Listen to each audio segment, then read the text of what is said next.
We've been working on universal programs, and we've built a couple that are useful to us already. But where are the rest of them going to come from? Is there a strategy? This is what mathematics is great at. Once you see a pattern a few times, you stand back and try to decide if that's a pattern that really could be generalized. So today I want to talk about universal programs through the lens of what's called a universal cone. That's the universe behind me, and that's its cone. Hopefully you remember. The key idea here is to draw pictures that are the diagrammatic language that will then later turn into our formation, introduction, elimination, computation rules. Remember, that's our sequent calculus way of writing down a program. It doesn't get into the minutia of whether you're programming in Java or Haskell or C++ or Rust. It doesn't even prevent you from working in something like Python, which doesn't have types directly, because everything we're trying to say is about the behavior of the program. In our first example, we had two data types, A and B. For now, I'm just going to treat them as dots.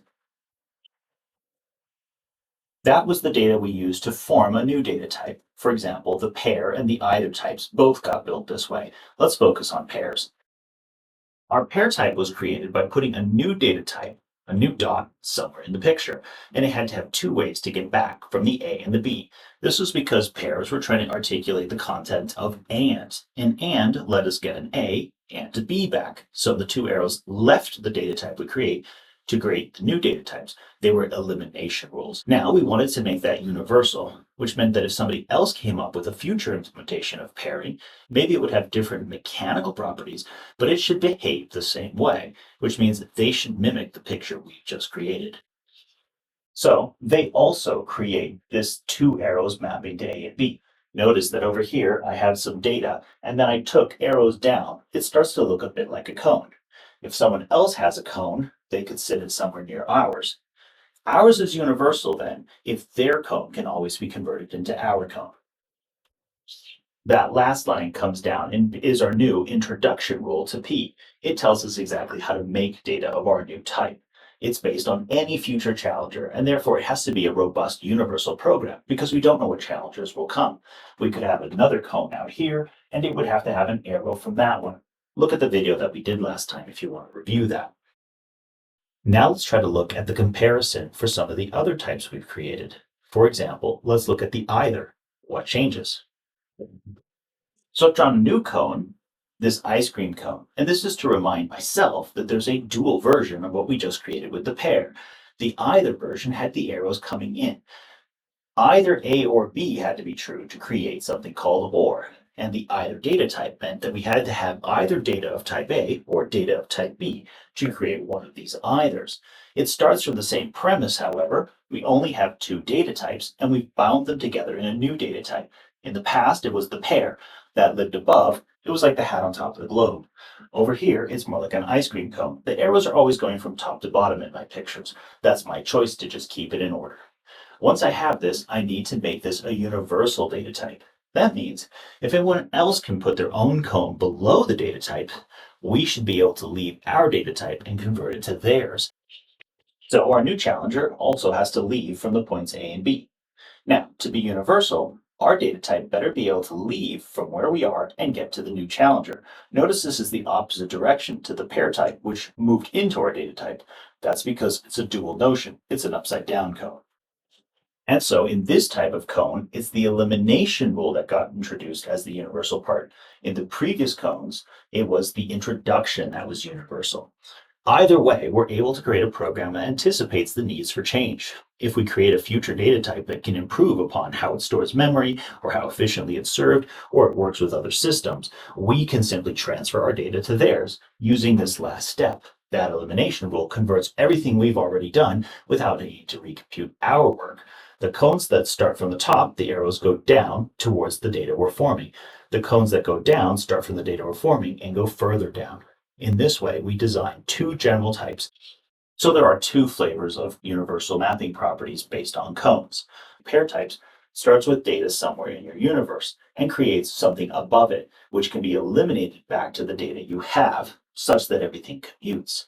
And it's universal in that if anyone else does it from some other point, they will be able to take their data and convert it to ours universally.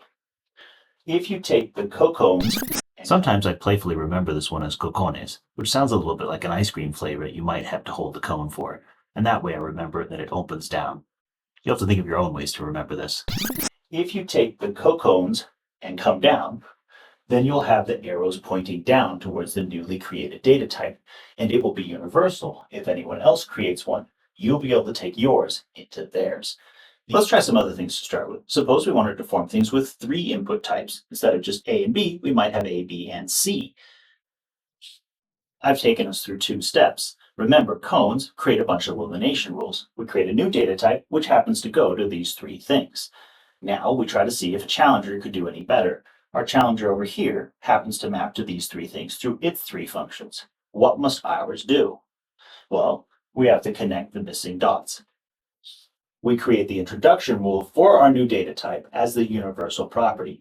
Any other cone over these three dots should be able to be transferred into ours. It's a version of universality based on how we might store the data. Keep in mind, when we draw these pictures as a storyboard, we leave it so that people can come back and see it over time.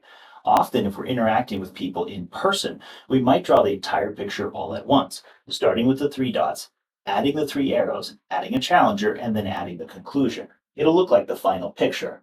But if you've only walked into the story at the very end, you might miss the whole storyline. So, keeping it as a comic book with different stages in time can help our readers follow what we did in time.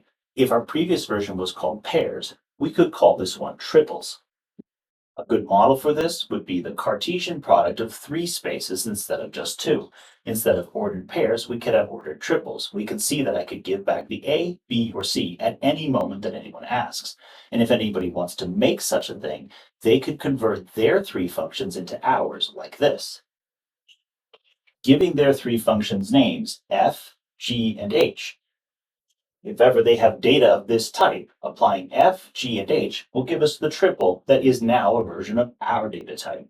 Therefore, we're able to create a universal data type just from this picture.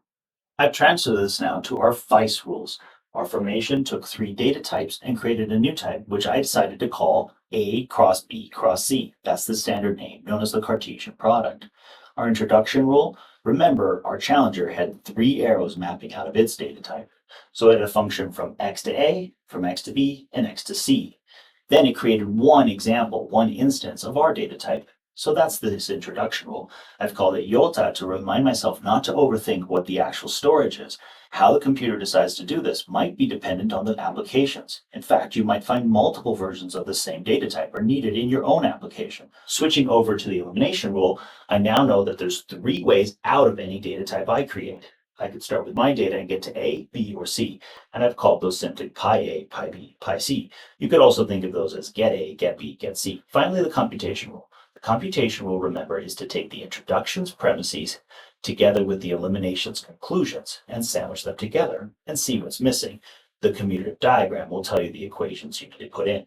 In our situation, our introduction depended on a type of data that a challenger might give us, along with their three functions. We would then be able to introduce one term of our data type. We put that term in as our eliminations input.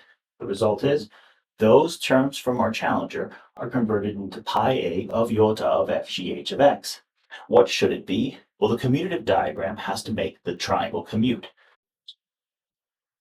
Focusing on just the part A, the challenger's X is introduced as a term of A cross B cross C, and it could then be eliminated as pi A. So pi A of iota has to now equal F. So that gives us that equation.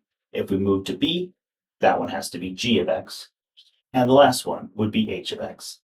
This now gives us the rules we would need to write the skeleton of a data type. We would have the formation turned into something like a class or a type or data. Other keywords might be used. We'd have the constructors, the introduction rules. They would take these as inputs and they would internally store the data somehow. This is where a lot of creativity happens. Maybe you need to compress it, store it instantly in memory for fast recall, or all kinds of different tricks. Once you have them, you need to be able to get out of the data the things you want. This is where you might transform it inside. We call those our projections, our getters, our pi maps. Finally, the comprehension rule is to make sure that what you create actually behaves the way the picture tells us. That if you were to go by two different paths, either the challenger's rules or your own, you'll get the same outcome. But of course, inside is all the engineering that you fought hard to come up with. What if we took three dots and we tried to do the universal cocone? What data type would you create? I predict it'll look like either A or B, only now it might be either A, B, or C.